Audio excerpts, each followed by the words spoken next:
اسلامی تاریخ 15 رجب المرجب، حضرت علی رضی اللہ تعالی عنہ کی خلافت، حضرت عثمان غنی رضی اللہ تعالی عنہ کی شہادت کے بعد حضرت علی رضی اللہ تعالی عنہ مسلمانوں کے خلیفہ بنے۔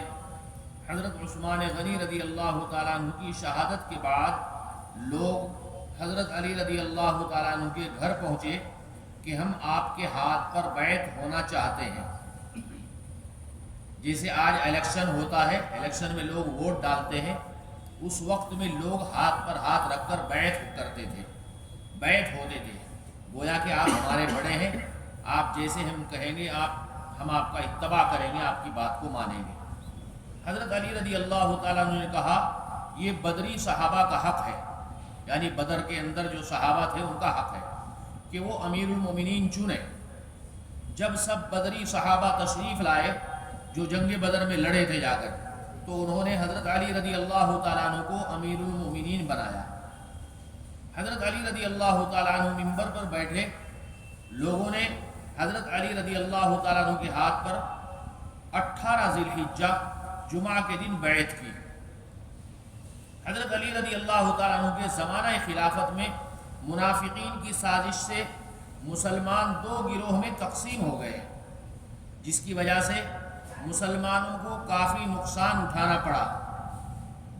مسلمانوں کے آپسی اختلافات کے باوجود اسلام کے حدود میں نئے ممالک آ رہے تھے اور مسلمان اسلام کی دعوت دینے اور دین کو پھیلانے میں منہمک تھے۔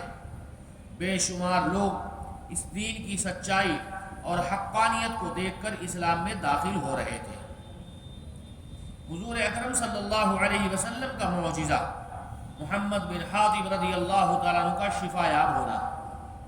ایک مرتبہ محمد بن حاطب کا ہاتھ بچپن میں جل گیا تو ان کی امی انہیں لے کر حضور اکرم صلی اللہ علیہ وسلم کی خدمت میں آئی اور کہنے لگی یا رسول اللہ، یہ محمد بن حاطب ہے، سب سے پہلے آپ کے نام پر اس کا نام رکھا گیا، یعنی محمد۔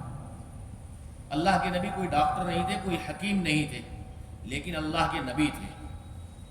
چنانچہ حضور اکرم صلی اللہ علیہ وسلم نے ان کے سر پر ہاتھ پھیرا اور برکت کی دعا فرمائی اور ان کے چہرے پر اپنا مبارک تھوک چھڑکا اور ہاتھ پر بھی چھڑکنے لگے، تھوک کی چھینٹیں ہاتھ کے اوپر بھی چہرے کے اوپر بھی، اور یہ دعا پڑھی اذهب الباس رب الناس واشف انت الشافی لا شفاء الا شفاؤک شفاء لا یغادر سقما۔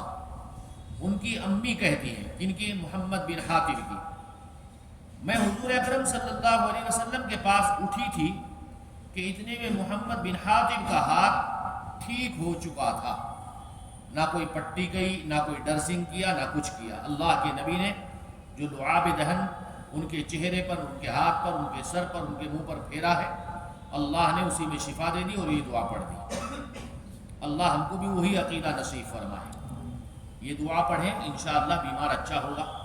لیکن ہماری مشکل کیا ہے، جب تک 1000 روپے پاکٹ سے نہیں جائیں گے، 500 ڈاکٹر کی فیس کے اور 500 کی دوائی، 1000 روپے جب تک نہیں دیں گے، نہ دل کو تسلی ہوگی، نہ بیمار کو شفا ہوگی، اس لیے کہ ہمارا یقین نہیں، ان لوگوں کا یقین تھا صحابہ کا۔ ایک فرض کے بارے میں، پردہ کرنا فرض ہے۔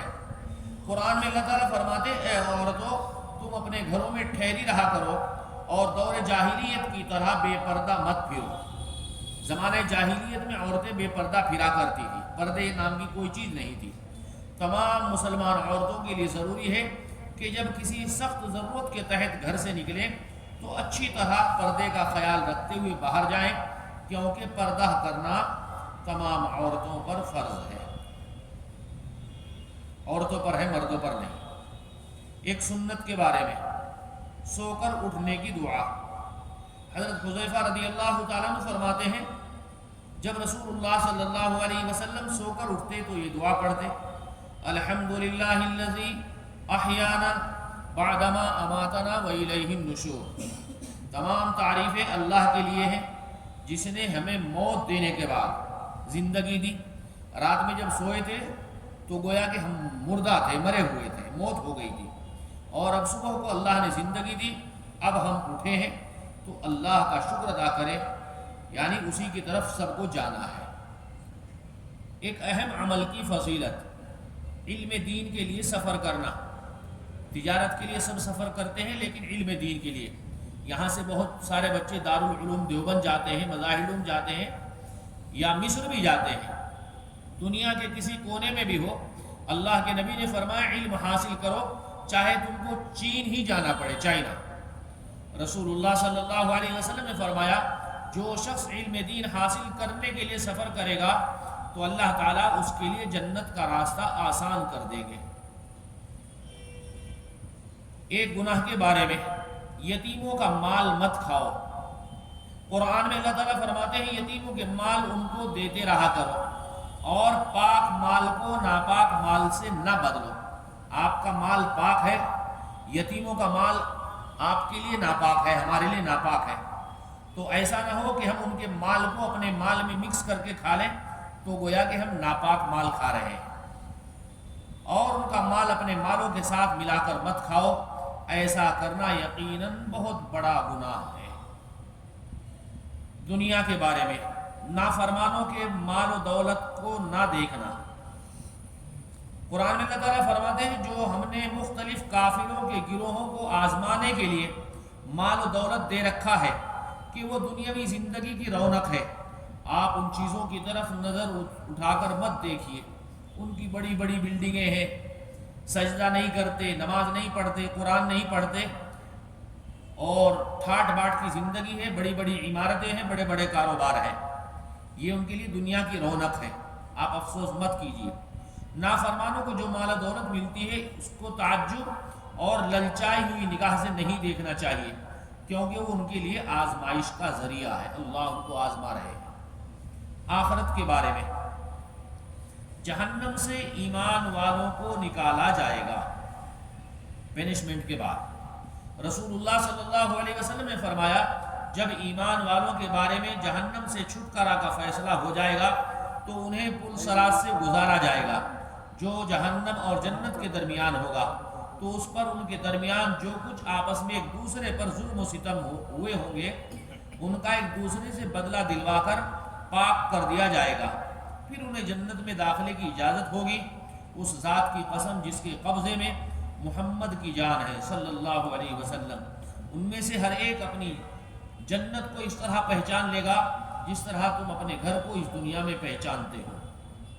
طب نبوی سے علاج، عرق النساء کا علاج۔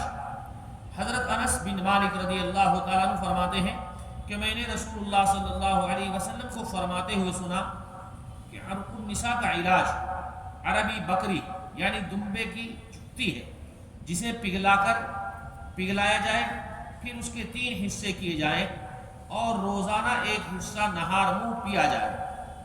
دمبے کی دم پر گول ابھری ہوئی چربی کے حصے کو چکتی کہتے ہیں۔